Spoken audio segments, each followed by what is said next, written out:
Magnificent morning to you. Just want to take a few minutes. I was working with a client this morning that was talking to me about that he felt like that his wife was coming at him in a masculine manner. And I thought, what a great time to talk about masculine and feminine energy. And just because a woman is resisting you does not mean that she's coming at you with masculine energy. All women have a mama bear inside of them. If you don't believe me, just check on them anytime you want to pick on their kids. Just because they're in that space doesn't mean they're in masculine. That doesn't constitute that they're coming at you with masculine energy.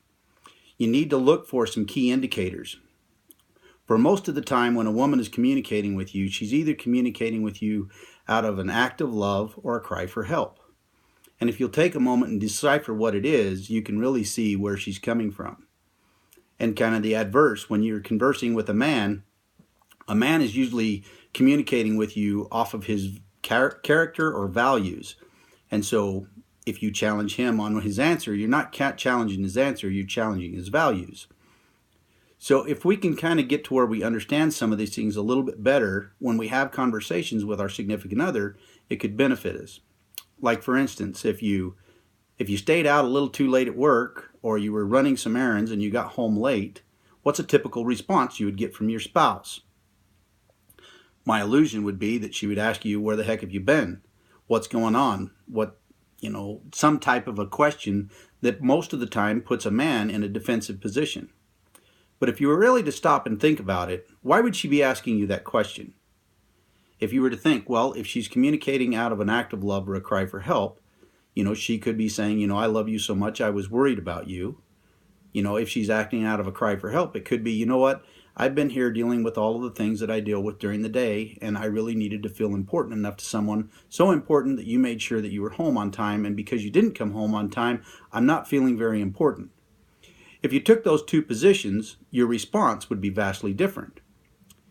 The first one of where have you been, most of the time an average male would say, well, I was at work providing for you so you could sit at home eating bonbons on your ass, which wouldn't really give you a very good response from your spouse, which typically would start a fight that would turn into something that 5 minutes into it, you'd be going, what are we fighting about? But if you looked at the other two ways and you said, she really cares about me, that would change your response. If you looked at it and said, she doesn't feel very important, that would change your response. If she loves you so much, you might let her know that, hey, you know what, it's nice to be loved so much that someone cares. I was working on things and I should have given you a call and I'm really sorry. I believe that would give you a different conversation.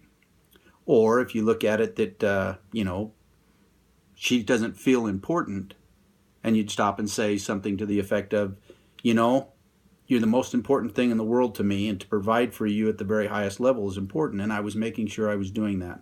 I'm sorry, I might have should have called you and let you know. But if we can start to understand these differences in communication between men and women, it makes our relationships much better. Because I don't care how equal the world tries to make us, we're not equal. We don't respond the same, we don't think the same, we don't react the same. Women usually have a bunch of feelings. And in fact, women like to collect those feelings. And typically, if they love a man, they want to share those feelings with a man. Not because they want the man to fix it, not because they want the man to show them how they could have done something different. They want the man to listen because they want the man to know how they feel. And so if a man understands that and can just take the time and center himself and say, this is how I feel, he can get a lot further, a lot faster. Just listen to all those things that she's saying, understand how she feels, take all the things that she said, and then discard them. Because she's not looking for you to fix them or to change them or any of those types of things. But ladies, you also have to understand, us men only have a certain number of words that we use a day typically, and as soon as we've done all of our responsibilities, we want to hit that spot where we don't have to think of anything. So when we come home, a lot of times we're in that space. Or we're so focused on something that we're really not present. And so it's important that you give us that space to get present with you so that we can do that. Because men typically have one focus. Whatever it is that we're doing at the time, that's our focus. So these little tidbits are something that has seemed to help a lot of people, and I thought maybe by putting it here, it would help you as well.